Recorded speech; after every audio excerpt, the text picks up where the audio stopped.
Hello everyone, very good evening, Vanakkam. Welcome to another exciting series of our InsightView series. Today we embark on a journey into the fascinating world of programmatic advertising, exploring its power, strategy, and platform. In a digital landscape that constantly evolving, understanding the intricacies of programmatic advertising has become more crucial than ever. It is not just about reaching the right audience anymore. It is about doing so efficiently, effectively, and at scale. Throughout this webinar, we will deep dive into the strategies and platform that drive programmatic advertising forward. From understanding the fundamentals to unlocking advanced technique, our goal is to equip you with the knowledge and insights needed to navigate this dynamic realm with confidence. We want to keep this session interactive, so please raise your hand or post your question in the chat box during the session. This way, we can explain certain terminology or method in detail if required, ensuring that everyone leaves with a clear understanding. Before we begin, let's extend a warm welcome to Mr. Suraj Salim, our secretary and co-founder of Digitally Inspired Media. Suraj, Suraj, thank you for your ongoing contribution to this InsightView series. So sit back, relax, get ready to unlock the power of programmatic advertising. Let's delve into this journey together and emerge with a deep understanding to how to harness its potential for success. Thank you very much, everyone, for joining for today's session. Without further ado, let's kick off our exploration into the world of programmatic advertising. Enjoy the program and explore the fascinating world of advertising and media together. Over to you, Suraj. Thank you, Bala. Good evening, everyone. Thank you, Pankil, for taking the time out for the 13th InsightView series session. We're very happy to have esteemed speakers like you and many others who've come and shared imparted their knowledge over the past 12 sessions, and this being the 13th one, which is actually 13th the Friday, but date-wise it isn't. But I think we're all excited to hear this, and programmatic AdSense being something which is a buzzword, not anymore. And you cannot just anymore be without it as well. So before I take any more time, I'd like to introduce Pankil to the rest of the team who's participated in today's session. Pankil Mehta serves as the Chief Business Officer at Alchemy Group, bringing over 20 years of experience in the digital media and adtech industry. At Alchemy, he leads AndBeyond.Media, a global SSP dedicated to helping publishers unlock the true value of their content. As a dedicated industry advocate, he is committed to introducing forward-thinking solutions that address the dynamic nature of the adtech ecosystem. Pankil has played a pivotal role in launching various product initiatives and driving incremental growth for publishers in the emerging market. So once again, thank you all for coming and being part of today's session. And over to you, Pankil. Hey, everyone. Very good afternoon. Thanks, Suraj, for that introduction. And thanks, Bala, for having me here.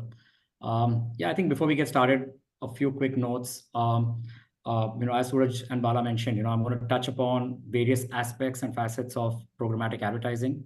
If there are any questions along the way, happy to pick them up. Just nudge me or nudge either Bala or Suraj, and I can probably help answer those questions. If any of you guys want to get a deeper understanding on any of the topics that I'm talking about, again, we can pick up a Q&A at the end of the session as well. And I can probably explain further on any specific parts of the presentation that we have. And I think let's get started. So let's start firstly with looking at the overall landscape. So I think it's important for all of us to know that the advertising landscape in India is about $17 billion, and about half of that is currently spent on digital. And as we all know, the rapid shift towards budgets on digital has been pretty crazy over the last few years, and programmatic has played an important and pivotal role around that. And as you can see from my presentation, that it's basically about 5% currently of the digital spends, but expected to be double digits in the near future. So digital is definitely the way to go. We're seeing more and more brands adapting to digital. There are brands which are digital first today in the industry, who are primarily spending majority of their budgets on digital. So we're definitely seeing that shift, and programmatic is playing an important role to bring in the scale and efficiency that we all need when the money is moving there. So taking a step back, let's understand how is the digital landscape actually broken down into. So again, this is not an all-inclusive list, but these are the main areas in where we see brands spending their dollars on digital advertising. So let's start first with content marketing. Content marketing is typically sponsored content or branded content, as a lot of us call it. This typically would be short form or long form content that you would see on various websites. And typically that content is powered by a specific brand. So brands who typically want to talk more maybe about their features, maybe more details about their products.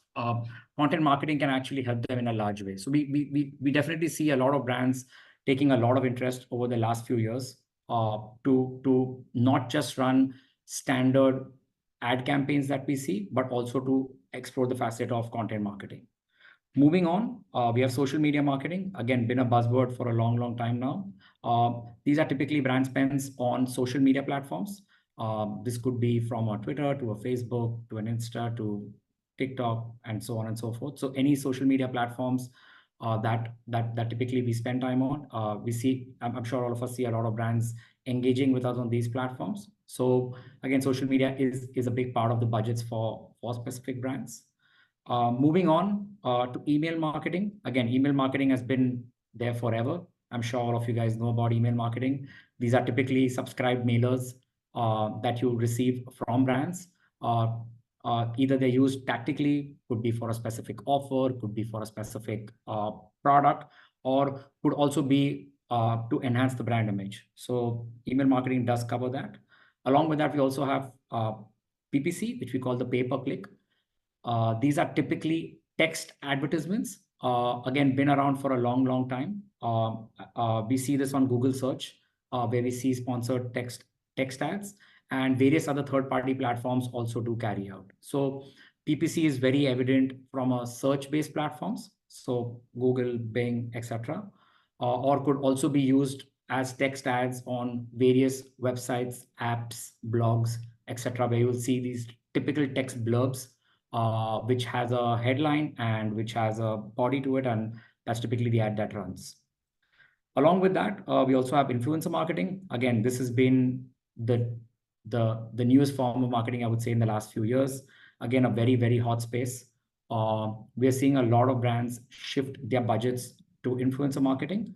Influencer marketing, to give a better understanding of what influencer marketing means, it's typically influencers or content creators who are sitting on social media platforms and are actually promoting specific brands out there. So again, I think you would see this extremely active on platforms like Instagram, where you would see content creators and influencers talking about maybe car reviews, phone reviews, product reviews, maybe talking about their experiences, could be travel related, lifestyle related. So again, these are typically not companies, but people who are promoting a specific brand or a product. So that's what influencer marketing is. Moving on to affiliate marketing. So affiliate marketing is typically used for brands that are expecting performance or expecting a specific end goal from their campaign objectives. So typically when we're talking about e-commerce brand who's actually looking at driving sales on their website, they would typically be using affiliate marketing platforms and affiliate marketing partners. These platforms and partners would typically help the e-commerce company to either generate sales, either generate leads. So it's more towards the acquisition for a particular product. We also see this often used for financial products. So it could be health insurance, travel insurance, motor insurance, where they're typically they're generating leads for these insurance companies.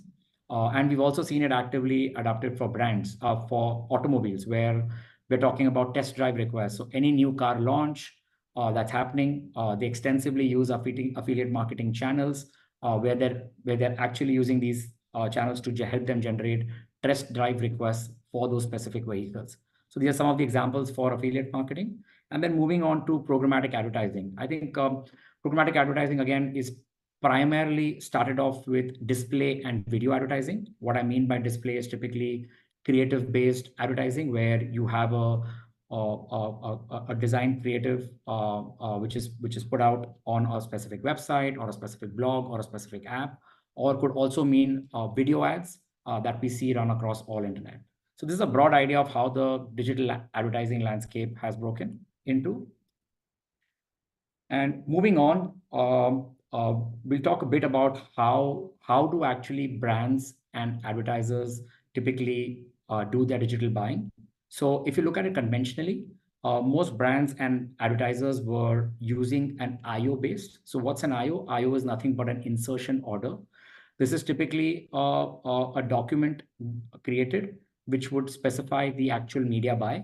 So a media buy would consist of how much inventory do they want, what is the price that they want it at, what is the specific ad placement that they would want it at, and what would be the typical duration of this particular campaign. And the way the process would work around this is the advertiser would actually reach out to individual websites or apps, negotiate rates with them, and issue them individual insertion order. And then based on the pricing, based on the available volumes, they would create these insertion orders and share it with each of these publishers to actually execute a campaign. So this has been a typical conventional way of how media companies or media agencies have been working, or brands have been working with to execute their digital media buying. But we've often seen that there are various challenges around that. One is the targeting is extremely limited. The cost may be the cost, since you're negotiating independently with each website, there is no uniformity to the pricing. And again, it could potentially mean to higher costs. It also means fixed contract, which means once you issue an insertion order and buy a specific amount of inventory, that inventory would be allocated back to the advertiser on a fixed basis. So again, trying to change this along the way of the campaign, or trying to optimize it along the way of the campaign, gets often difficult. And therefore, the entire process that you can see is pretty cumbersome. And therefore, scaling up or running a large nationwide campaign can be challenging when it's run through iOS. And that's typically how we ended up seeing the rise of programmatic advertising. So again, let's understand this a little better. So what essentially is programmatic advertising? So programmatic advertising is built on a protocol called RTB, which is real-time bidding. And what it essentially does is it's automated the entire buying and selling of digital ad spaces. So it's completely automated. Advertiser could actually come to a platform and seamlessly run an ad campaign, which could be even $1 million campaign, across different formats instantly and efficiently. And programmatic advertising is not only for display, but it is supported across cross format, which means a typical advertiser who wants to spend some money maybe on a display campaign, maybe a little bit on video, maybe a little bit on social, maybe a little bit on connected TVs, can actually plan the entire media buying in one go and run and execute this campaign completely automatically on a given platform and achieve the desired scale. And I think one of the bigger advantages that I see here is the fact that optimization of these campaigns happens seamlessly. So typically when you start an ad campaign and you run an ad campaign, you would see that along the way, there may be a lot of optimization that's required. Maybe budgets are required to be moved from display to video, or maybe a specific website is not giving the desired results for that campaign, and you might want to shut that particular website out. Programmatic allows you to have all of that flexibility and achieve that scale with the efficiency that's required. And that's why, as you saw in my initial slide, that today programmatic advertising may only be about 5% of the overall spends, but it's rapidly growing. More and more advertisers are adopting to it.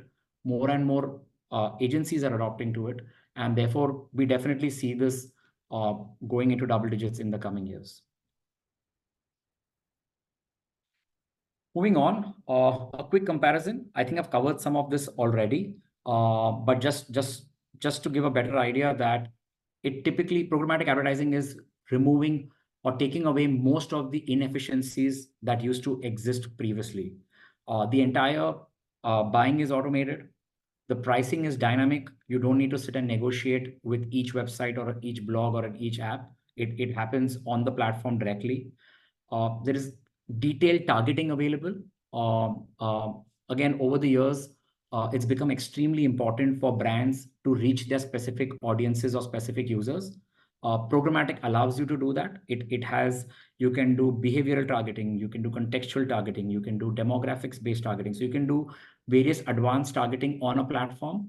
And again, all of this happens on a real-time basis. So extremely efficient. And as I said, that optimization is the key to this entire thing. That once the budgets are laid out, once the campaign has been moved to execution, the ability to optimize every dollar that's spent on the platform can easily be done.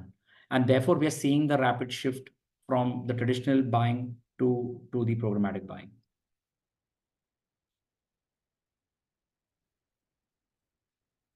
Moving on, so let's get a little deeper understanding on how does the entire programmatic environment work. These are some of the terms which are extremely important for everyone to understand.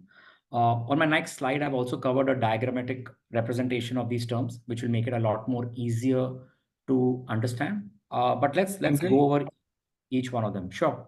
Pankaj, sorry to stop you. Mr. Samuel Christopher has asked a question: who maintains this programmatic platform?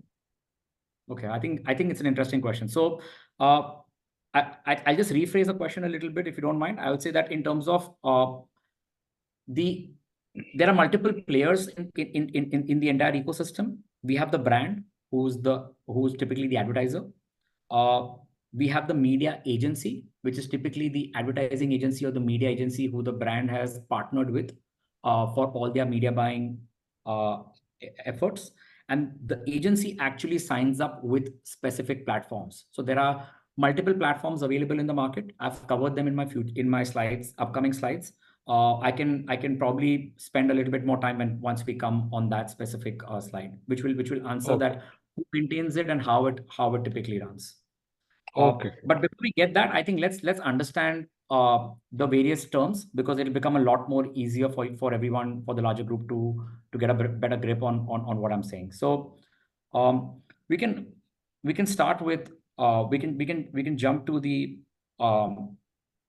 diagram. So as I was explaining to you, we have the advertiser here, who's typically the person who has the budgets. Advertisers work with a platform called DSP. DSP is nothing but a demand side platform. Samuel, this is the same. I think this would answer your question. So this is the actual programmatic ads platform that you're referring to. That's called the DSP, which is the demand side platform. These platforms are run by large companies like Google, Trade Desk, etc. These platforms are platforms where an advertiser can actually take his creatives, upload the creatives, set all the targeting that he wants to do, select maybe specific sites or maybe specific audience layers of how he wants to target his campaign, and actually hit on a button set that run the campaign, and the platform would actually do this dynamically. And let's understand how they would do this. The DSP would have a layer called DMP. DMP is where all the audience layer is sitting. So the entire targeting that we spoke about some time back, that sits inside a DMP layer. And typically DMPs are integrated inside the DSP. So as a let's say as a media agency or as a brand, you would typically be just logging into the DSP. The DSP would internally have a DMP integrated into it, which would give access to data and audience segments. And this is where you'll set up the campaign. Now, once this campaign is set up, it would typically go to an ad exchange. Ad exchange is typically it's an exchange where all the supply and all the demand sits in. So we have the DSP sitting on one end, which is where all the buying is happening, and then we have the exchange sitting in the middle. Now, there's just a small error on my presentation. Sorry about that, but this is SSP here. This is not DSP on the right-hand side. SSP is the supply side platform, which is typically where all the inventory is sitting in. And what I mean by inventory, it's where all the websites are integrated. So you can see on the right-hand side of the presentation, there is something called the publisher. So the publisher is nothing but a owner of a website or owner of a blog or owner of an app. So what they typically do, they integrate with this SSP and put all this inventory, make it all available here. This inventory is then made available to the DSP via the ad exchange. And when the advertiser actually buys the inventory and is purchasing the inventory, it would typically sit on the DSP layer, set up the entire campaign. The campaign would then send signals to the SSP via the ad exchange, and SSP, whichever inventory would actually fit in as the match. Let's say you're running a display campaign, which is targeted to 18 to 24-year-old and is targeted to specific websites. Whatever inventory that matches what the DSP has set as a configuration would actually execute this campaign.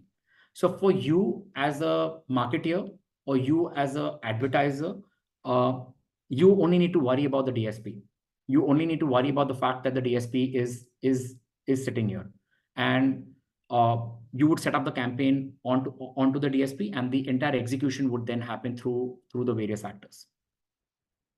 I hope this gives some amount of clarity to everyone. I'll also go back just so that we run through these terminologies, because this is, I think, probably one of the most important aspects of understanding programmatic. So as I mentioned, what is an ad exchange? Ad exchange is a marketplace where the publishers and advertisers meet. So where all the buying and selling happens. DSP is the platform where the advertiser would sit and would set up his campaigns, while an SSP is a platform where all the publishers would make their inventory available to sell. Real-time bidding is the protocol which is used for communication between the DSP, the ad exchange, and the SSP. And as we spoke about, the DMP, which is the data management platform, would have all sorts of data: first-party data, second-party data, and third-party data. Again, I think I'll come on the future slides ahead to explain this further. But I think this should give a fair idea of the overall landscape.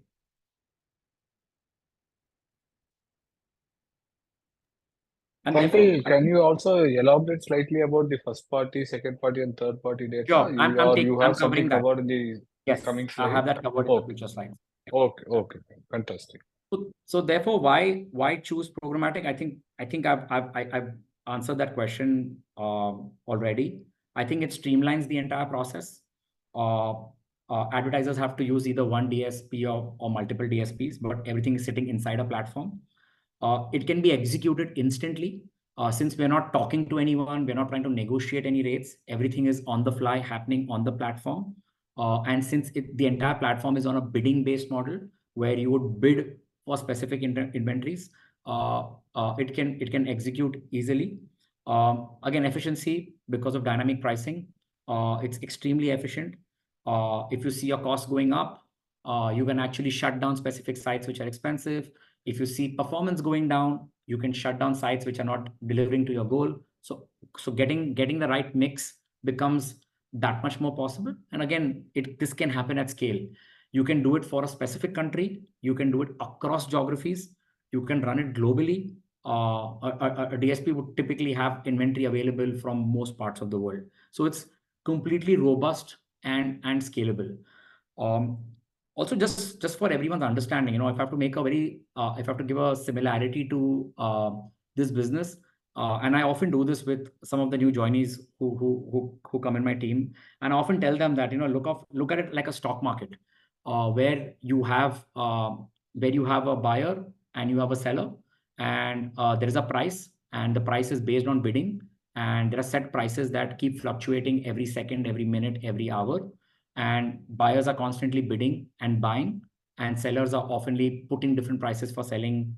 I think it's very, very similar in terms of how it operates from a larger landscape. So again, one more level deeper. I hope this is not getting too technical for everyone, but I'm happy to take more questions at the end of the session as well. But it's important to understand that if a person wants to run a programmatic campaign, that they can run. So I think what we've already understood, that we need to use a DSP for running this campaign. So when you go on a DSP, there are various types of methods or ways in which you can buy the inventory. So one is open auction, and second is guaranteed.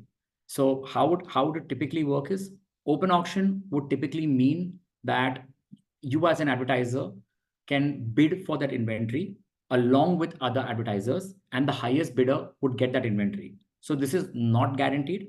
It could happen that your campaign is running for 10 days, and on a specific day, you only received maybe 30% of the volume that you wanted to receive because other advertisers outbid you.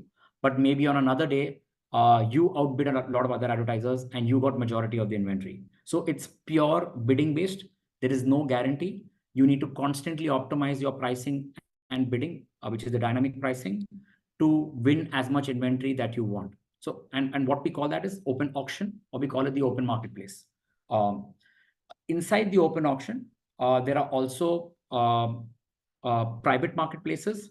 What it essentially means is that only specific advertisers are bidding for this inventory. So today, when a DSP might be working with, let's say, 2,000 advertisers, and 2,000 advertisers are bidding for inventory across the globe, and bidding, and maybe for every instance, there may be 10 bidders buying a specific inventory. That would happen in an open auction case. But when we flip this to a private marketplace, this would mean that the number of advertisers are limited, and they're bidding for a specific type of inventory, and only those advertisers can bid for that inventory. But again, all of this is non-guaranteed. And maybe you as an ad operations expert will need to constantly optimize the campaign to keep winning the inventory that you require for that specific campaign. Couple of things over here to notice: the pricings of this are pretty low. So the effective CPM that we say is typically lower on the open auction, since it's on a non-guaranteed basis.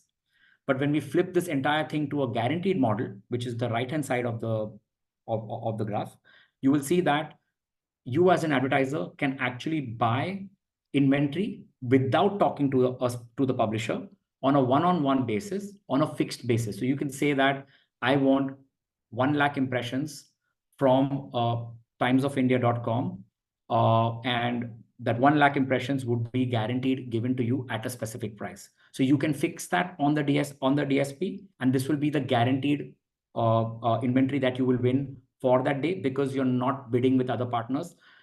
This has been allocated to you on a guaranteed basis. The advantage for this is that the inventory, you can forecast the inventory that you're going to get, but the disadvantage may be that the pricing might be slightly higher. So that's the programmatic guarantee. And then in line with that, we also have something called the preferred deal. Preferred deal is again similar to the guaranteed, where you have the inventory guaranteed by the publisher to you. However, the advertiser, it's option. However, for the advertiser, it's optional to buy. So let's say again the same use case. Times of India has allocated 100,000 ad requests to you or impressions to you. You may choose to buy only 20,000 of that as a buyer. So the right-hand side is more towards the guaranteed side. The left-hand side is more on the auction side. And I think most of you guys understand the difference between both. And what I typically see with most advertisers doing in today's market, they would typically split the budget. They will want certain committed inventory, which is required at the base inventory. So they will do guaranteed deals on some of those, and then they will use a portion of their budget on auction to try and buy as much inventory they can so that they can average their price and they can average the volume that they get. So this is a typical strategy we see most of the media planners, media buyers, ad operations expert carry out in the marketplace.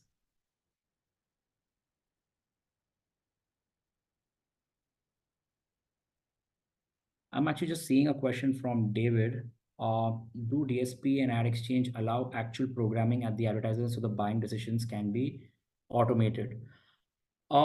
Yes and no. So there are lots of tools available which actually give you inventory forecast. They give you what will the typical bid for a specific inventory. So you can look at a lot of those data points to try and automate some of your decisions. So it's not a complete trial and error. So it's not that you're bidding, let's say, 50 rupee CPM for a specific inventory, and then you realize that you're not bidding anything and you're going to win only at 100, and you waste maybe 5 days before you understand that. So there are lots of forecasting tools available inside the DSP, which will help you with your media buying efforts. So you can actually kind of pre-program or before you go live, you can actually see through how will the inventory buying happen.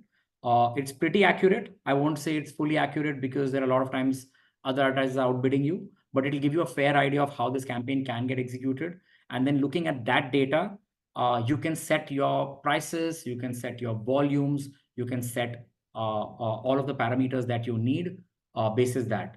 Because we've often seen, right, and this has been a common problem where advertisers complain and say, hey, I ran a programmatic campaign, but I never got the volume because I had targeted towards such a specific niche audience that I wanted maybe 5 lakh impressions every day from this campaign, but the platform is only delivering 1 lakh. So to avoid scenarios like this, the DSPs have become smarter over the years. They have very clear forecasting tools. You can actually put in all your parameters in that forecasting tool, and it will give you exactly the amount of inventory that's available at a specific price, so that you can do the planning a lot more clearer before you go ahead and commit internally on how the campaign is going to get executed. So I think great question, but yeah, I think so you can kind of automate a lot of this, but yes, setting up the campaign, monitoring the campaign, and optimizing the campaign, all of it is manual. All of it is completely done by humans, and typically ad operations specialists who typically take this up. Pankil, one Gaurav Swati has raised hand, so probably. Sure. Gaurav, you can. Hello. Yeah, probably you can. Yes, Hello. Gaurav. Yeah, hi. Hi, thanks for this nice information. I just want to know what is the difference between DMP and SSP, because both provides the data. So can you tell me the relationship between DMP and the SSP, please?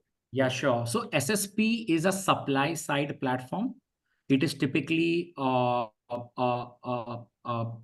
platform where all the inventory is sitting in. So let's say a specific website has 4 ad spots on a particular page. Those ad spots are then that becomes the inventory for that particular page, right? So when a user comes and the page loads, it typically means 4 ad views would happen on that page. That inventory is made available through an integration, let's say OpenRTB for now, on the SSP. It has got nothing to do with data. So it's got nothing to do with first party data, second party data, or third party data. It's pure inventory available. It's exactly the mirror image of a DSP. How on a DSP, the advertiser is setting up the campaign and using that as a platform to run the campaign. SSP is actually just onboarding that inventory. So a typical SSP would work with maybe 5,000 websites and apps, take all this inventory, make it available on their platform, and integrate inside the ad exchange. So I hope that answers the question for what is an SSP. The DMP, however, is the data layer.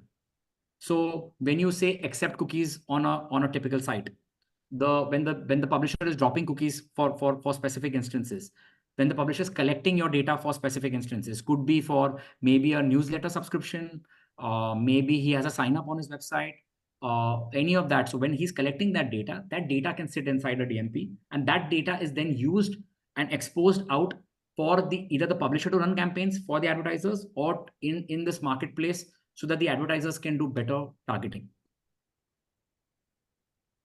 Okay, so SSP, so we can take SSP and DMP as a parallelly integrated with DSP.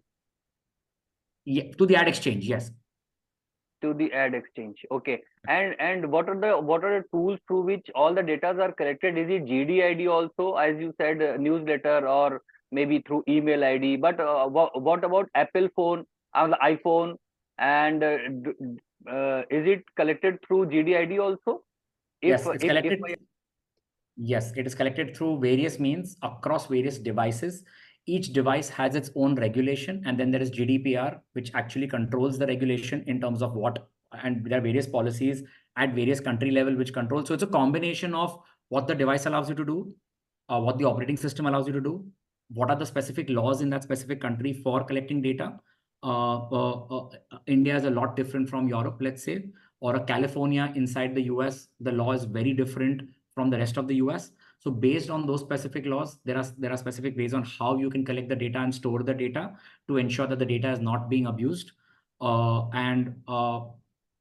enough tools available, ready tools available for the publisher, for the advertiser to collect this data, which meets all these guidelines. So it's like a plug and play. You can look at it that they use these tools, plug it into their environment, and this data typically, or this tool typically, would do most of the heavy lifting for the advertiser or for the publisher. Gaurav, just to add on to Pankil, DMP would be a part of actually a DSP. Would be a subset, overall set of DSP, where DMP would be part of it. Yeah, but the data, I'm just saying from a data layering, right? It could happen at both. It could happen at both layers. Like today, let's take a Meta, for example, has access to a lot, being a publisher still, has an access to a lot of data because every single user is logged in. So they do have a component of data sitting inside on the supply side itself, which is then exposed on the advertiser platform. So it varies, but a news publisher may not have that strength. So it varies based on environments. And yes, we can basis that we can basis it's an action of all of these platforms together, which will drive the end goal for a specific advertiser or the publisher. I hope that answers your question, Gaurav. Yeah, yes. Yeah. All right, guys. We have another question. Probably we can take that a little later because it's talking about the overall aspect of digital advertising, which we can take it into last. Again, moving on to what are the different types of programmatic campaigns. Typically, what we've seen is two primary this, either their brand awareness and which we call CPM campaigns, or could be performance. Performance was typical to what I explained to you guys, that e-commerce company trying to get sales, or an automobile trying to get test drives. So it could be lead, or a financial company trying to get leads. So you can run both type of campaigns. There are various layers of audience targeting available, behavioral, demographic, geo-targeting, and there are various other ones. Contextual is going to play a big role moving forward. And again, I want to touch upon the deprecation of cookies. Again, it's a whole nother presentation. Maybe we'll take another hour to discuss it. But would request everyone to probably Google it up and read up on it. So cookies are getting deprecated in the near future. So which means the overall landscape is drastically going to change in the next year and a half, or couple of years. And therefore contextual will start again playing a very important role. Contextual is nothing but being able to read context of a specific page. So, and again, if I have to give you an example, a user reading an article on maybe great roads in, I don't know, in Delhi, and something about the road infrastructure. And if you're able to place a car advertisement alongside that, it drives to the context what the user is here for. Or maybe a user reading a mobile phone review of a specific model, and then if you're able to show another brand, let's say Samsung advertising over there, would mean a contextual campaign is being run. And as I mentioned at the start, again, this can be done across various formats. It's not only display. A lot of people think programmatic is display only, and that's why I keep emphasizing it's not display. It can run across formats. And there are, again, various advanced techniques. like retargeting and lookalike modeling. Programmatic is probably the champion in terms of how we can achieve that. To explain what is retargeting, and again to simply explain to the larger audience here, we often seen that we go to a specific e-commerce site. Let's take Amazon for a case over here. You see a specific product, but you don't purchase the product, and you move out and you go to maybe another news site, and you start seeing offers of that same product from Amazon coming back to you on that third-party site, which means you're being retargeted. This also often happens for air tickets. You go and look for a ticket, maybe let's say a Mumbai to Delhi, and you don't buy the ticket, you get out and you surf across the internet on various other pages. You'll end up seeing offers coming back saying cheapest Mumbai Delhi flight, buy now. This is typically mean you're being retargeted. And again, programmatic allows you to do this. Lookalike modeling also is again another big spends for advertisers where has specific audience buckets or specific set of users, and they know how the user behaves or how the user their details, granular details about that user. They can do lookalike modeling, which is finding similar users across the internet and targeting them with the ads. So they know that if a BMW car is for a specific kind of audience and BMW only has X amount of first party data, but they want to reach out to a larger audience, they can do lookalike modeling and get new users with the similar attributes across the internet and show ads to them. These techniques typically help them to get better effectiveness of the campaign with least money spent.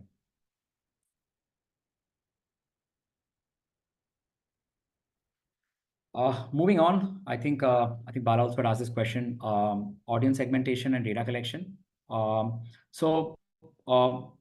Three types of audience segment: first party, second party, and third party. Let's understand each one clearly. First party data is any data that you directly collect. It's highly valuable, it is super accurate, and can really help in personalizing marketing efforts. So you as a brand directly collecting that data, as I said, through a mailer, subscription, or a login through your website, all of that's first party data. However, second party data is data being collected by another person using first party techniques, and you as a brand actually purchasing that data to run the campaign. Again, accuracy of this is pretty high because this data is not directly collected by you, but maybe another person has collected it, and you're buying that data off and running the campaign. So this helps from a reach perspective. It also helps to enhance your audience targeting because now you're not only restricted to what you've collected, which could be a very small set, but you can use other people's collection as well. And moving on to third-party data, this is like third parties collecting data from various other aggregators. Accuracy is extremely low, but again, utilized in a big way, and can be used if sliced and diced properly, typically being used to either get new users on board, maybe try and attract new customers to come in on the platform. So typically what I see is most advertisers use a combination of this. It's not that they will only use their first party data or only use their third party data. They would use a combination of this to execute campaigns. And again, it all drives down to what are the objectives, right? What is the brand trying to do? What is that specific campaign expansion's goals and objectives, and what level of data is required to do it? Oftentimes we see during launches, during mega events, the advertisers are not only restricting themselves to their first and second party data, but are happy to just put a simple third party data audience and go to a much wider audience. And that's what typically most of us know when something is launching in the country, right? How is it that this information spreads digitally so fast? So it's a combination of using all these data segments to get to what you want to get to. Major platforms, I think this was a question asked by someone a while back, which are the major DSPs. So Trade Desk, Meta, and Google, we see majority of the money being spent here. Google obviously being the leader here. The product is called Google Display. We call it DV360 as a short form. That's what the lingo is in the market. Again, if you Google up on it, there's enough of content available for a marketer. This is probably one of the best DSPs out there. It's probably the most widely used and accepted DSP in the market. Along with that, we also have Meta, where we see a lot of budgets being used. This is typically used for all your campaigns on your Facebook, Instagram. And we also have Trade Desk. Trade Desk is an American company. It's a fairly newer player in the space, but gaining a lot of traction in the West. And we see that maybe in the next few years, it will have a much larger importance in this part of the world as well. And again, just to clarify, like DV360, inside DV360, you can run all sorts of campaigns. So you can even run a YouTube campaign on YouTube. So it allows you to do all sorts of environments inside DV360. It's not only restricted to display, and I think that's why the name is DV360. So these are the top platforms being used. Getting accounts on some of these can be tricky, but large media agencies, large media companies who have multi-brands and are spending maybe a few crores annually would have direct access to some or all of these seats.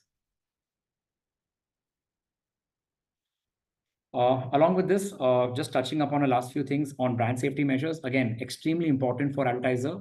When we talk about scale, when we talk about efficiency, when we talk about the fact that a campaign can be spread over maybe 1,000 websites in one go, a lot of brands actually worry whether their campaigns are being run at the right places. Are they being run in safe environments? Are they being run in places where the content is not fake? Maybe the content is not negative. Maybe there is no negative news. So as a marketer, it's extremely important to ensure that your budgets are being spent on brand safe environments. And again, without going into too much detail, the most important aspects of the brand safe environments is ensuring that we're not running this wherever the campaign is being running, the content over there actually marries back to the brand values. Ensuring you have enough tools available, which automatically cut out pages, sites, blogs, apps, which do not fit your criteria of brand safe environments. Ensuring that you're not running ads on fraud environments where there is invalid traffic, where ad spoofing is happening. Again, a big problem in the industry. So ad fraud is a big issue. So again, to ensure your dollars are optimized, ensuring that you're using the right tools, and whichever partners you work with, you demand for the right transparency and accountability, because there are lots of not so good players in the market, I would say, who don't give the required transparency to the brand, who don't give the right amount of see-through in terms of where the campaign was run, don't give the detailed reports out to the marketer where he's able to understand how the money was well spent. So ensuring all of this happens to ensure that the money is well spent. This is a quick case study, just again, of what we did with a specific brand. This campaign was run 100% programmatic. It is for Paragon. It was targeted to a Gen Z audience. We saw some crazy engagement on this campaign. It was kind of a rich media, which was taking over the entire mobile screen and running interactive ads on top of it. We did about 37 lakh impressions on it, and we saw about 2.35% people clicking on these ads and actually lined up to the advertiser's page. This is a great metrics tip in terms of CTR, and the brand was really happy with it. So campaigns like this can be run at any point using any of these DSPs out there. You're able to set campaigns up and run it in the way you'd like. Pankil, Gaurav have another question. Does Meta gives its data access to DV360 or any other DMPs? And No. Gaurav, if you want to add on, yeah.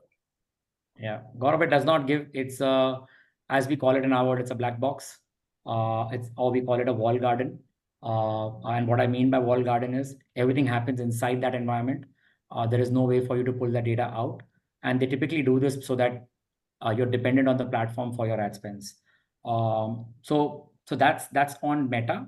However, on DV360, there are two sets of data available. DV360 has lots of third-party vendors who are integrated inside DV360, and you can use their data layering to run campaigns. And you as an advertiser, if you're collecting first-party data, you can actually ingest that first-party data inside DV360 and run the campaign.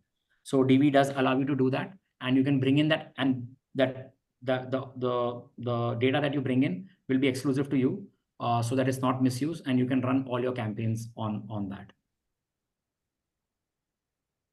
Okay, thank you. No worries. again, careers in programmatic. I think it's exciting times. There are lots and lots and lots of opportunities. For everyone here who's on the call, I think the first thing I would urge you to do is go to the Google University. There are a ton of free courses there.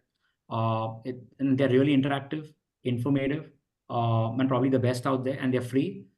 Everyone should take those. If you're looking at making a career in digital, in programmatic, doing some of those courses are extremely important.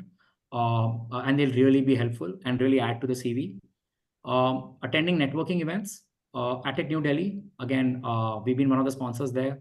And we usually have a booth, and we see a lot of students, a lot of young marketers who want to get into this industry come along and attend these conferences. So again, a great place to visit.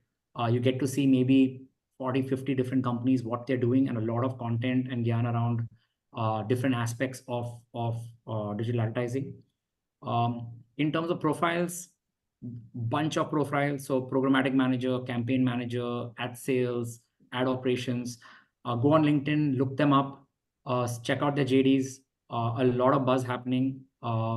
India specifically is still currently also recruiting a lot in the ad tech space. So there are quite a few openings I still see around. And some of the top sites, according to me, I would rate Ad Exchanger #1. It's a global site. It really gives you the forward news happening in the programmatic landscape and generally in the digital advertising landscape. There are lots of Indian ones as well. So we have Fax, which again does a lot of content around this, and we also have the ET Brand Equity also, which does a lot of content around programmatic advertising. So yeah, I think all in all, it's a great time and a great space. And as we all know, right, it's only going to grow. It's only going to get bigger. So dwelling deeper into some of this would definitely help. I think that's about it for me for now. Happy to take some questions. Suraj, Bala, if you want me to pick up anything specific. I think we've had thank you for the session, Pankil. I guess people have been super glued into this, and we've so far our Q&A has always been towards the end of the session, but we had to bring it in because a lot of queries were coming in. I think Bala helped moderate that. Thank you, Bala. I think one of the questions which we missed out at from David, if I'm not wrong, Bala, please let me know. Yeah. So what parameter? Yeah. Please go ahead. So the query is, so what parameters define the success of the campaign? Wow. It's pretty broad. So success of the campaign actually comes from the advertiser. So as I said, right, let's say it's a launch of a specific product. Then it's all about reach. What I mean by reach is how many unique users across the internet saw my campaign.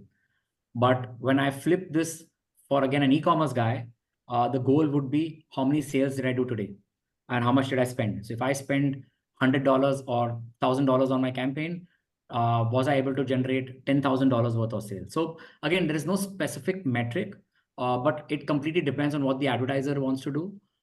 We've often also seen engagement metrics. So an advertiser comes on board and says, hey, I want to do an interactive, rich media kind of a creative. I want as many users to interact with it. Give me an engagement metrics of how many people interacted with this creative. So then the entire campaign goal is driven around driving engagements. Maybe another brand might come back and say, I want to increase visits on my website. So run a campaign, try and get as many clicks on the campaign so that I get maximum visits back on my website. So I won't say that there is a specific goal out there. It again depends on what we're trying to achieve out there. But all of these metrics can be optimized on a DSP. So that's the beauty of it, right? If your metric is, I want highest clicks, you can actually program the campaign to run in a way that it'll generate highest clicks for you. Or you can pick the formats, which will give the highest clicks for you. Again, let's say video. Lots of brands are like, I want to make sure that my video is 100% completed, which means if it is a 30-second ad or a 20-second ad, they want the entire video to be seen. So we call it cost per completed view, which means advertiser will only pay us when he sees a user completing the view. So the entire optimization is done around ensuring that at least, let's say 70% of the users that see this campaign watch it for 100% of its time. So based on format, based on objective, based on what the goal is, we need to come to a consensus with the advertiser on what they're trying to achieve and then drive that objective through the campaign. Right. We have a question from Ravi Varman, which is, what tool can be used to create a first touch point in LinkedIn? And if my target client has seen my ad, then retarget on ET, Spotify ads, etc. Wow, interesting one. So again, I think we need to understand there are lots of large players who are wall gardened. If it's wall garden, there's no way for you to cross leverage. You can only cross leverage within that environment. So as I gave the example of Meta or Insta, or I've talked about LinkedIn, or I talk about Google also in that sense from their audience perspective. So there is no way for you to do that. But yes, if you come to a DSP, you set up the retargeting parameters, you run it on a economic times, let's say ETS, so economic times you run it on, and now you want to run that campaign you want to run that similar campaign for a similar audience on a Live Mint, on a Financial Express, and so on and so forth, moneycontrol.com, you want to run all financial sites. That's very doable because these are not wall garden environments. But it's not possible to move from a wall garden environment to a non-wall garden environment. I hope that answers the question. In fact, I can see another one. Does Meta give its data access? I think we did that. Yeah. There is a question from David. Real-time buy decisions across multiple digital networks and multiple content publishers across geography and time zone must be unimaginable manually. Does any platform currently allow AI-powered program to automate campaign controls? Nice one. So let's take a step back, right? All these DMPs are using huge amount of machine learning. So there's a huge amount of ML being already utilized to run this campaign. And if you guys remember, sometime back, I spoke about the forecasting. I spoke about that they give you pretty accurate forecasting on how this campaign would run. This typically comes up with all the historic data that they've crunched and kept, and they're able to create forward trends. So this has been happening. This has come around only in the last few years, where we're able to do this. A lot of DSPs are now evangelizing on using AI, where there are conversations around that you just set the goal and you upload the creative, and it will auto-optimize every single thing because you don't need to do that. So it's definitely around the corner. In the near future, we will see it. I don't see it, at least I haven't come across it as of now on anywhere it happens so seamlessly. But as I mentioned, right, a lot of optimization has now become easier. You can actually put a price bracket and it will optimize in that price bracket automatically. You can put a targeting parameter, it will optimize within that targeting parameter automatically. You don't need to actually don't need to do any human intervention on it. So heavy lifting is reducing as we are moving through the years, but it still hasn't reached the state of what you're actually asking on the question. Yeah, it hasn't completely reached on the AI where it's completely happened seamlessly. Okay. Is DSP has So platform? the next Yes, question. all DSPs have platform fees, guys. All SSPs have platform fees. All DSPs have platform fees. And that's been the biggest fight between the advertiser and publisher, because when an advertiser is spending $100 out, it's always been a big question for a publisher that how much is he actually receiving, because there are so many players in the middle and there are so many technology and tools available in the middle that each one is taking their own fee. So data, a DMP is taking their fee, a DSP is taking their fee, maybe an ad exchange is taking their fee, then an SSP on the supply side is taking their fee, and then it reaches the publisher. So we are often seeing a lot of crisscross happen now in the market where DSP directly wants to work with the publisher and doesn't want to have anyone in the middle. So we are seeing some of those integrations happen for better efficiency. We will see the supply chain shrinking over the years, where the number of players will reduce. But again, coming back to the core question, every platform is charging a fee. So Durga has another question. Could please tell the difference between DV360 and Google Ads? Google Ads, and so DV360 sits on top of Google Ads. I'm just going to I'm not getting into the technicality of it again, but making it simple. DV360 has a much larger inventory base than Google Ads. And that's why typically Google ads are for, we call it the SMB, the small and medium business, and DV360 is typically for the larger ones. So they're interrelated in that sense. When you're running a campaign on DV360, you'll already be covering Google ads. But however, when you're running a campaign on Google ads, you may not cover the entire landscape of DV360. So DV360 would have a much larger landscape, many more functions and features, many more capabilities on the platforms in terms of what it allows you to do. So way more robust and stronger. But the only difference, major difference is Google Ads is something where each and every one of them can get access to. But DV360 is not something where anyone can create an account.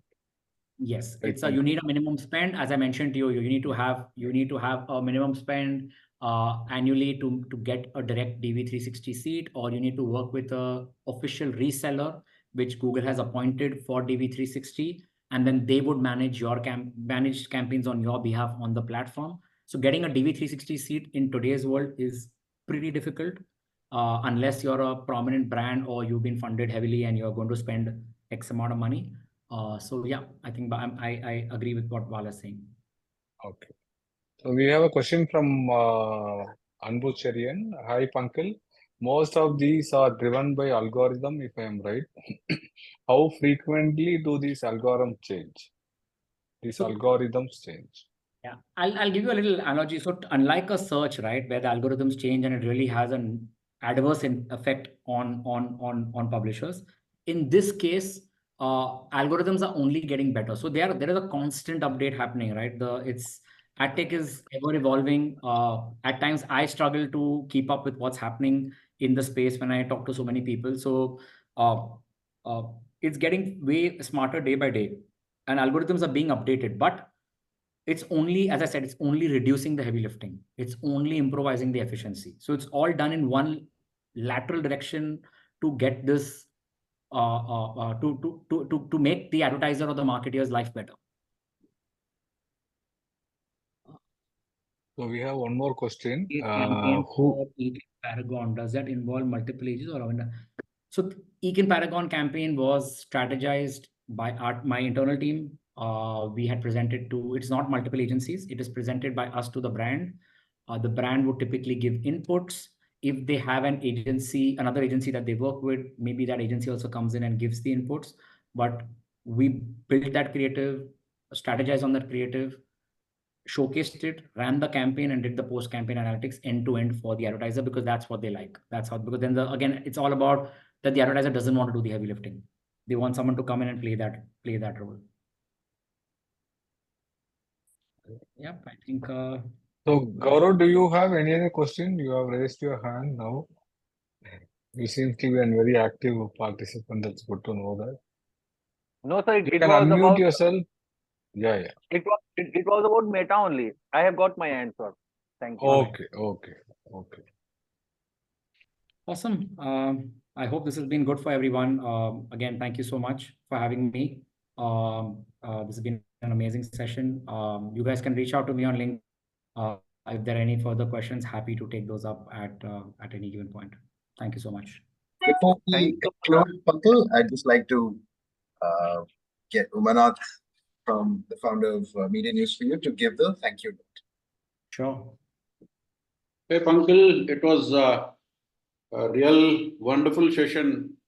Best out of the InsightViews series that we have witnessed so far, because it really a deep dive into the buying strategy, because so far we have brought in some experts to delve into the digital advertising ecosystem, but it was all into a very open perspective, larger perspective. And today, I think you just took us so deep into the programmatic area. And it was a learning that the kind of participation from the that we witnessed, it mandates that we need to organize more sessions on this area, particularly programmatic, because every topic that you have taken is having a scope for an individual session, if I'm not wrong, actually, because you spoke about the process of the programmatic, why choose programmatic alone is something that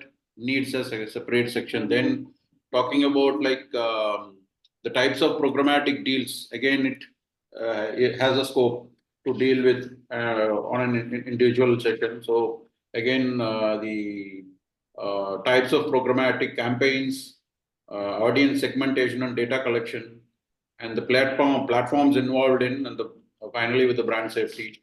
So you have taken us very well and enlightened us in this by equating programmatic with the stock market. So starting from that and till the end, it was really very interesting, and even for me also, it was a learning, enlightening session.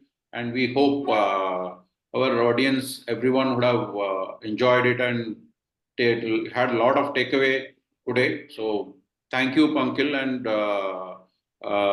I would like to thank the team from the Ad Club and ourselves, Media News for You, Presto for the designs, and Deep Sense for the digital support, and everyone from the office of Ad Club was been supporting us. So thank you, Pankil, once again. We look forward to engaging you in another session, and looking forward. And thanks, audience. Hope you all had a good learning today. And let's look for another interesting session in the InsightView webinar series. Until then, signing off. Thank you. Thank you, everyone. Thank you. Good evening. Thanks. Thank you everyone. Thank you, Pankil.